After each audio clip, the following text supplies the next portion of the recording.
Good morning and welcome to COVID-19 Talk with Local Health Authorities, sponsored by Rotary Club of Houston. With us is Dr. Sherri Onyiego from Harris County, Dr. David Persse from City of Houston.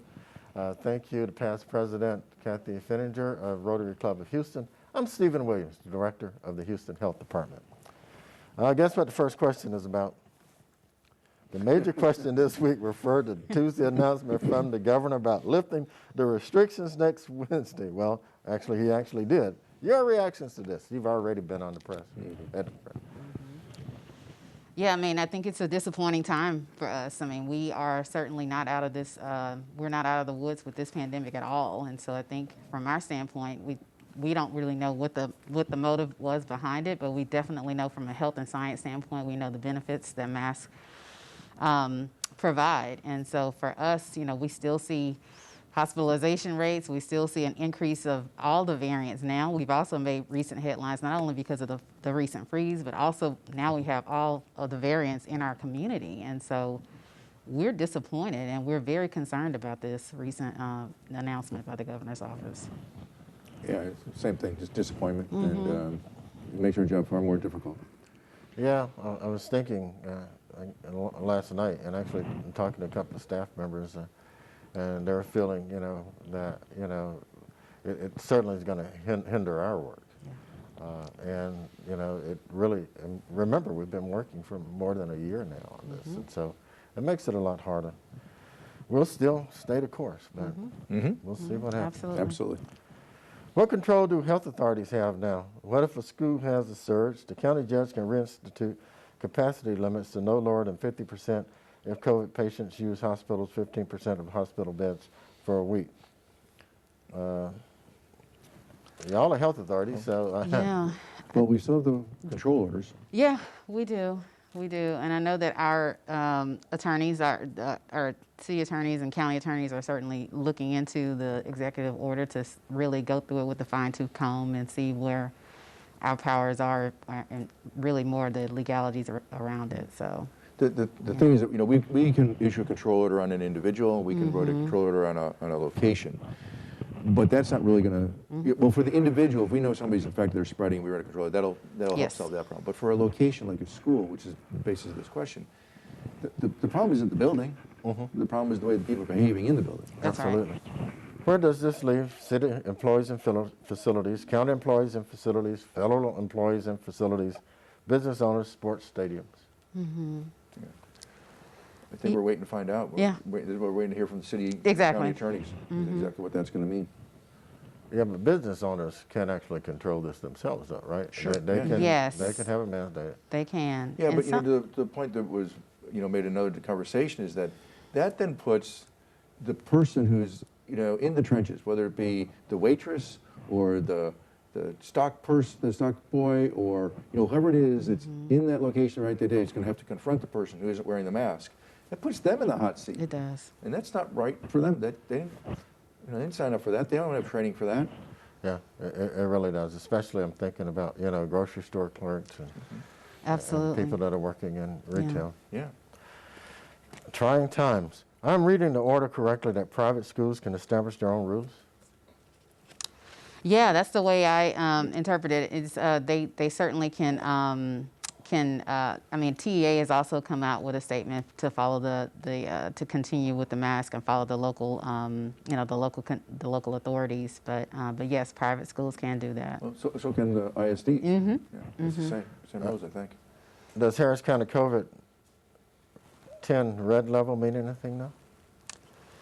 Yeah, I mean, the threat level obviously has a lot to do with the threats. I mean, the indicators by which we are in our current community. So it looks at positivity rates, it looks at hospitalizations, it looks at ICU rates, and so again, that hasn't changed. I mean, I think that we're continuing to follow our healthcare system and seeing the impact that COVID has on the healthcare system. We're seeing the impact that that COVID has on our community cases and our community positivity rate. We're still seeing high levels of community spread, and that's why our threat level is still remaining at red. And just because of the recent mask mandate announcement by the governor, it really hasn't changed where we are as a community. Yeah, really, it's like a radar. It's telling you where we are Yeah. as a community. Right. Last week we mentioned the wastewater study and said you were going to elaborate it on it, Persse. But this question also wanted some comments around the major strains that are here. Okay. So we've identified UK, there's a lot of UK in the wastewater, and even in the clinical setting in the hospitals, they're detecting the UK variant. But some in the clinical and in the wastewater, we've also identified Brazilian, South African, California, New York, all the variants. We've got all the variants. Now, the UK variant seems to be the biggest one that we have, but the others are here. And the reason that they exist is because they have a survival advantage, right? And so this is why they didn't just get, like many other mutations, didn't just get eliminated. So the South African one is an example, and the Brazilian one the same, that it has a survival advantage. It spreads more easily. That's why it is now popping up around the globe, because it has an advantage. And so, so the UK is the big one that we're worried about right now. The others are all here too. Various website charts the number of COVID cases, recoveries, and deaths. What is the timeline on these? I noticed number in my zip code have not changed in a few weeks. How often is the data updated? Well, I mean, like our COVID dashboard is updated daily. I know CETRAC also has a dashboard, TMC. So the ones here in the community, they're updated on a regular basis. Okay. Some countries are trying to get their athletes vaccinated before the Olympics. USA believes they should wait our turn. Well, yeah, I mean, I think I haven't faced with that. I hadn't anticipated that question, but no, I mean, I think that athletes should be treated the same as everyone else. I mean, we put healthcare workers that take care of COVID patients at the head of the line because it's important for overall society, right? Teachers have now been put at the head of the line because that's important for overall society. Yeah. Entertainers, including athletes, are not an important function, are not a vital function for maintaining society. That's my 2 cents. Okay. A friend flew back from Washington on Sunday and said the plane was completely full, and people at IAH were all walking around the airport with no masks. You mentioned before that the airport should be controlling that. What can be done? Well, the airports come under federal jurisdiction, so they're supposed to be wearing masks. That's the federal rule. They should be. And I know the airlines have been really good about enforcing mask wearing on the plane. So that's quite surprising to hear that. So, but yeah. Thank you for joining us for COVID-19 Talk with local health authorities. We'll be right back. Houston, we have a problem, more like a pandemic, and now it's all of our responsibility to make sure we end it. So this is a declaration for us. 3rd Ward to 5th Ward, we can't afford to lose this. It doesn't matter which state open first. We cannot allow this virus to get worse. Memorial, Main Street, A-Leaf, Acres, Home, Sugarland, and Sunnyside. Trust, we know it's hard to stay inside of your home, but you are not alone. And when you do leave, mask up. If not for you, then for other Houstonians. River Oaks, West U Heights, Higham Park, Galleria to Greens Point. May we point out to you that keeping your distance is still the safe thing to do. Remember, there are people on the front lines. Show them we still have their best interest in mind. East End, 2nd Ward, Midtown, and MLK. And if we didn't name you, the same is true. We all have a job to do. Please wash your hands and get tested. It's time we invest in this great city, because where others may not have a solution, this is Houston. And we must protect the H. I hear someone go, "Didn't it come from you guys?" Strangers cough at me. Move away from me. Someone spit towards my direction. All the stereotypes that we've worked so hard to break are just gonna be reversed. And I won't let that happen. We all have to play our part. I donate my plasma. I've been making masks. We deserve respect as much as everybody else. I'm a firefighter, not a virus. I'm a mask maker, not a virus. I'm a nurse. I'm a delivery woman, chef, a neighbor, artist. Bus driver. I'm a doctor. Fight the virus. Fight the virus. Todos tenemos nuestras pequeñas rutinas. Cosas que hacemos casi sin pensar y que no podemos olvidar. Que repetimos una y otra vez por nuestra seguridad y por la de nuestra familia. Ahora tuvimos que añadir algunas más para proteger a todos. Cada día cuenta. No te olvides. Ponte la máscara. Distánciate. Lávate las manos. Hazte la prueba. Hazlo siempre. Haz que cuente. Wash your hands, avoid sick people, and touching your face. There are everyday actions to help prevent the spread of respiratory diseases. Visit cdc.gov/COVID-19. Brought to you by the National Association of Broadcasters and this station. Welcome back to COVID-19 Talks with local health authorities. My son has a chronic serious cough, and when he goes to school, even the teachers are afraid to have him in the room. He tests negative. Other than tape the test results to his head, what can we do to relax everyone? That one threw me off. Yeah. I don't know. I would think that he probably had that chronic cough long before COVID started, so his teachers should be familiar with it. Yeah. Yeah, and I mean, I empathize with that situation because I think everybody's brain is so programmed right now to just think about COVID and nothing else. I mean, we still live in a community where there's pollen, where people have allergies, where people have so many other things. It might be wise for, the parents to have a discussion with the school nurse or obviously the teachers as well, just to explain the situation, and that might certainly help as well. President Biden said the U.S. will have enough vaccines for every adult by May. Some say the U.S. is on track to hit 75% at the end of 2021. But on Monday, the Harvard Center for American Politics Studies Harris poll said 41% of voters said they're not willing to get a vaccine. What does that do to potentially reach herd immunity? We won't. Well, Yeah. It eliminates that. Yeah, it makes it more difficult for sure. And, Well, we'll get to herd immunity one of two ways, either through vaccination or through people getting infected. The problem is if we go this way, where people get infected, people are going to die. That's right. I think I'd take the vaccine. Yeah. Bloomberg's vaccine tracker estimates it will take 4.9 years for a pandemic to end based on current vaccination levels. What does your crystal ball say? My crystal ball doesn't have that equipment. Yeah. They don't have one. Yeah. J&J is now shipping vaccines. Where and how many? Actually, 12,000 doses were shipped to NRG. We split them between the city and the county, and we're vaccinating using J&J, not at the NRG site, but at our individual county sites. Shouldn't we at least be permitted to at least say if we want a vaccine with 1 or 2 shots? Well, you kind of, well, it's set up now, you kind of do. Yeah. Which list you sign up for. It's right. Yeah, so in reality, you can do that now. Yeah. And talking to providers, some of them said that, when vaccine is more plentiful, they'd actually like to have a single dose as well as a 2-dose. I think it's important to also just know that while we're in a limited resource phase, it's really important for folks to just take what they can, just important for them to just get a vaccine, whatever they can get access to take that. Yeah. Any updates on the FEMA sites? Well, it's continuing to go. Had some logistical issues, but we're trying to work through them. We have about, I think, 10 more days for the first phase of that site for first doses. And then the next 3 weeks will be used for second doses. How many can be vaccinated each day? 6,000 at the FEMA site. Texas has administered about 72% of the vaccines shipped. Are all shots that come out to our area distributed? If you hold some back, why? That statistic has always sort of bothered me because that's like a point in time when they do it. Yeah. So that's 72%, right? So there's the remaining, 28%. Right. Well, by the end of the week, that 28% will have been It's given to used. somebody, and we'll have gotten another shipment in.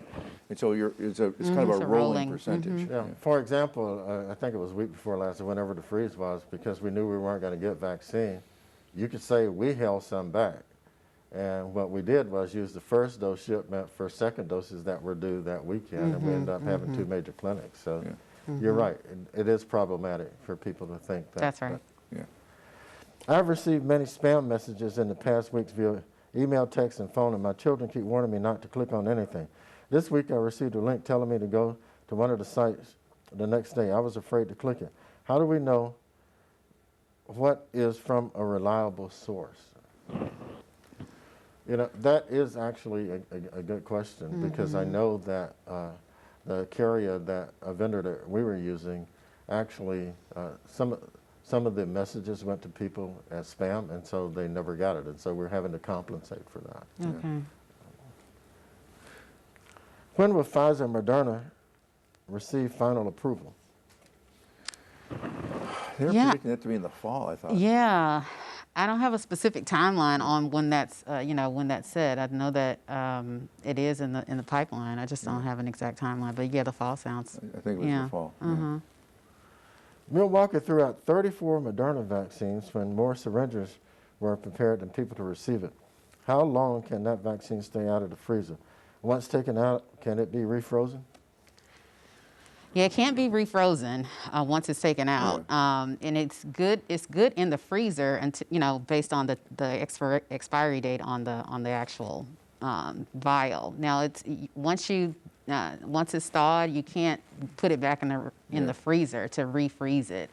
It can last in the fridge for about 30 days. And then once it's at room temperature, that's when the clock starts ticking at about 6 hours. You need to utilize I was on a that. call yesterday, and they were going through it. And for Pfizer and Moderna and Johnson & Johnson, they were talking about these questions. Like, once the seal is broken, once it's thawed, once it's like all these things are different timelines. And so I would hesitate to try to answer that question without the document in front of me, because for each one, it's a slightly different answer. Yeah, it is. It is.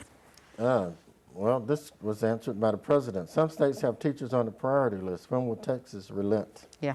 Yesterday. Yeah, yesterday. We found that out yesterday.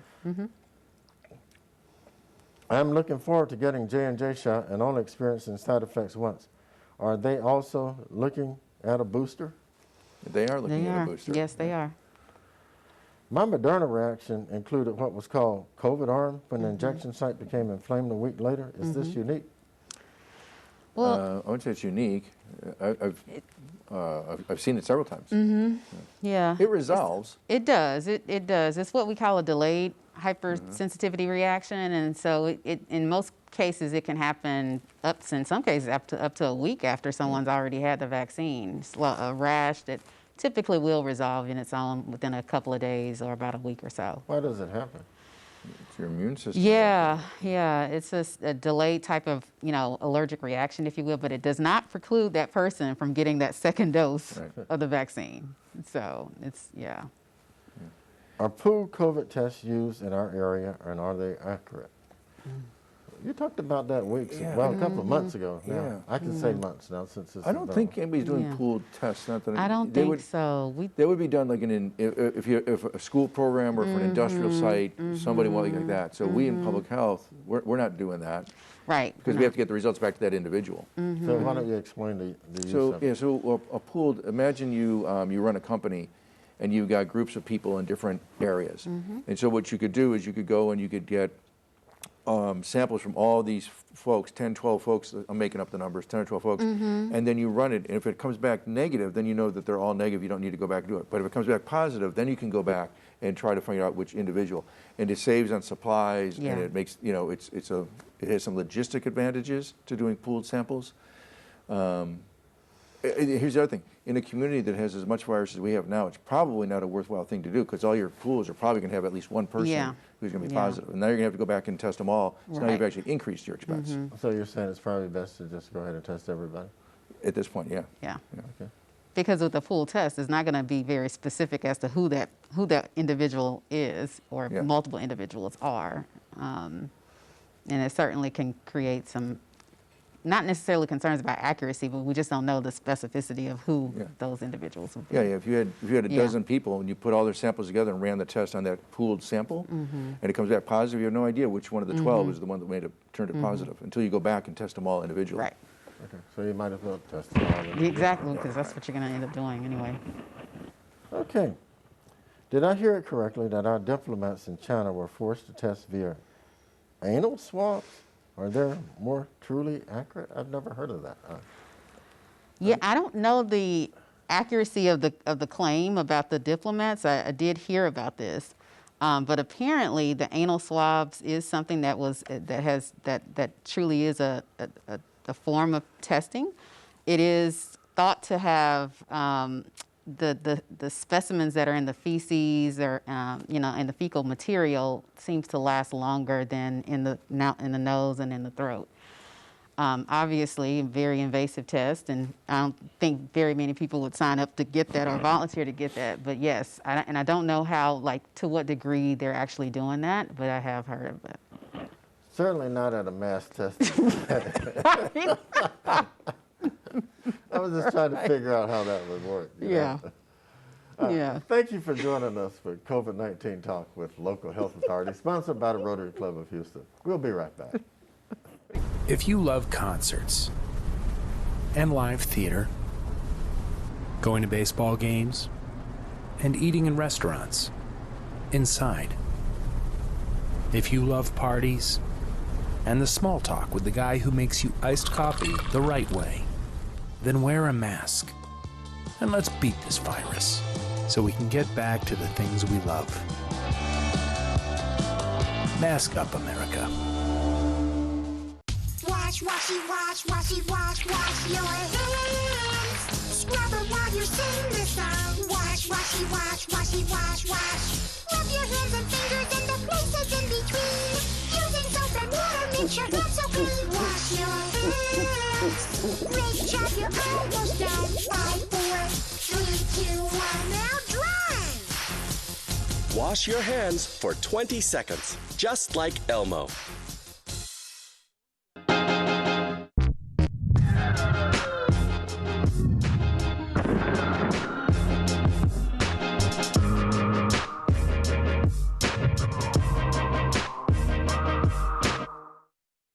Welcome back to COVID-19 Talk with Local Health Authorities, sponsored by the Rotary Club of Houston. What is viral vector versus messenger RNA?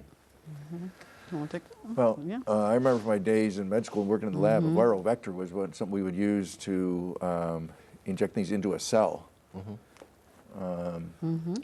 Messenger RNA is something which is found in every cell in your body. It's a normally occurring part of your cell physiology. I don't know if that answers the question.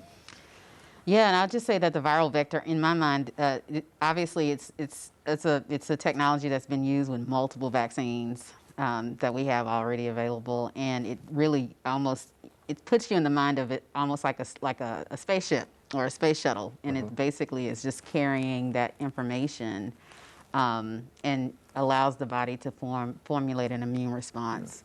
The viral vector serves as really truly the carrier of that information. Yeah. Headlines from the news. Please comment. The level of protection from getting the virus is comparable to receiving a vaccine, at least for a couple of months. Well, we've had that conversation that an infection, well, for a couple of things. One is when people become infected, they have differing levels of reaction to it. So that's why some people have no symptoms, other people wind up in the intensive care unit, and some people have died. So just because you got infected doesn't mean you have the same immune response. But with many people, there is this thought that it's kind of like your first shot. And there has been conversations about, well, people who were previously infected, do we just give them one shot as opposed to the 2-shot series? And so there are studies now looking at the efficacy of that. Now, the guidelines haven't changed, but there is thought that your infection may be equivalent to a first shot. Moderna believes that there will be protection from their vaccine potentially for a couple of years. I haven't heard that. Yeah, I mean, I think that what we can say is that with both Pfizer and Moderna, when they during the clinical trials, when they've gone back to check neutralizing antibody level in those participants, that they persisted. And so we can definitely say that we know that it's more substantial than the natural infection. But part of that is important is that's due largely to the second shot. So your first shot sensitizes and teaches your immune system about this foreign particle. It's the second shot that then activates a far more robust immune system and the memory cells that your body needs to have that longer. The question is, it hasn't been long enough. We don't really know. We can make projections, or they can make projections of how long. But, you know, people first started getting the shots just a few months ago. That's right. Right? Even with the trials. And so we're going to have to wait and watch those folks and test their antibody levels for years to find out how long the protection lasts. J&J is more effective than a flu shot. Well, so the 72% is, that's generally higher than most flu shots. Yeah, most flu shots around 40 to 60. Yeah, I'm a witness to that 40 to 60. 40 to 60. I usually fall on the other side of that every other year. J&J overpromised the quantity of vaccines they could deliver. I'm not sure about it. Well, they What's ran the into a timing production issue? problem, didn't Yeah. Yeah. Yeah. Yeah. And this is why Merck has now been brought in That's to right. help them. That's Yeah. right. We were very excited about that partnership. The more vaccines, the better. Pfizer has fewer side effects than Moderna. I've not heard that. Yeah, I haven't heard that. And again, I think we've talked about the reactogenicity of vaccines just in general. And so I think that anecdotally we've seen, reports with Pfizer, we've seen reports with Moderna, but I don't know if we can really draw a strong statement and say that. Yeah, I think it's, not good to start comparing them. Like Right. that. I really don't. I think a lot of people like to get into the details of what's going on with them. And you said it earlier, and that is, take whatever vaccine is available. Yeah. Pfizer CEO said every year we will have to get our annual COVID shot. He sounds sure. Will this be in a particular season? I don't think that we've seen much seasonality with this virus. I mean, unfortunately. Yeah, yeah. It seems to be what is it, a perennial? Yeah. Yeah, exactly. The flowers, it's a perennial virus, apparently. Yeah.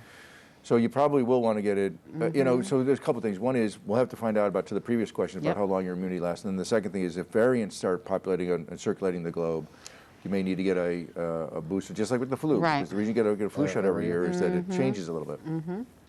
Right now, Pfizer and Moderna trials are looking at those first doses was 6 to 12 months ago to see how it works. Y'all really you responded to that earlier. Yeah, yeah. Public health officials are frustrated over the lack of clarity on vaccine supply. I think what that means is that we want more vaccines to be available. Yeah, and there was the thing where, for a while there, where we didn't know what we were going to get next week. Right. Or we were finding out 48 hours ahead of time you're getting a shipment. Yeah. And that's improved. That's gotten a lot better, yeah. You know what? That's a good problem to have. I'll take that problem. A doctor recommended not getting the second vaccine if you have already had COVID. No. Not the two of you. Yeah, no, I would disagree we with that. definitely don't recommend that. You're saying get it. That's Get it, right. absolutely. We are recommending get it regardless, yeah. Chicago has a vaccine hunters group that assists people who are too slow or unskilled with technology to sign up. Does Houston have anything like that? Not that I'm aware of. Well, I know that we have a robust effort with our outreach group and with our equity team that's actually working with community-based organizations to help individuals sign up on our wait list. Many countries have not started giving out vaccines. We know each of you need a vacation. Yeah. When are you going? Because I'm going somewhere as soon as you do. I'm not going anywhere. No. Hey, it would be. I'd like to go out and hear some live music. That could be, across the streets for me, as far as I'm concerned. But I'm not likely to go anywhere. No. And if I did, I would probably drive. Right. I'm not. No. Yeah. Not unless it's absolutely necessary. I know we as local health authorities I'm not a health authority, as a local health director. I got a degree last night. MD, that is. We were thinking about having an in-person meeting in April in Austin, and the reason we were thinking about doing that is related to the 1115 waiver. Okay. To make sure that whatever happens either in legislation or during this transition, that health departments really benefit from it, and we feel that that's necessary, but we're thinking about it. I don't know that we're really going to do it. And even if we did it, we'd have to socially distance. That's right. And wear masks, and that gathering. That's right. And most people, except maybe the folks from El Paso, could drive. Yeah, that's absolutely. Most people do drive. Yeah. Thank you for joining us for COVID-19 Talks with Local Health Authorities, sponsored by the Rotary Club of Houston. Thank you to Dr. Sherri Onyiego, representing Harris County, Dr. David Persse, representing City of Houston, past President Kathy Finninger of the Rotary Club of Houston. I am Stephen Williams, Director of the Houston Health Department. See you next week.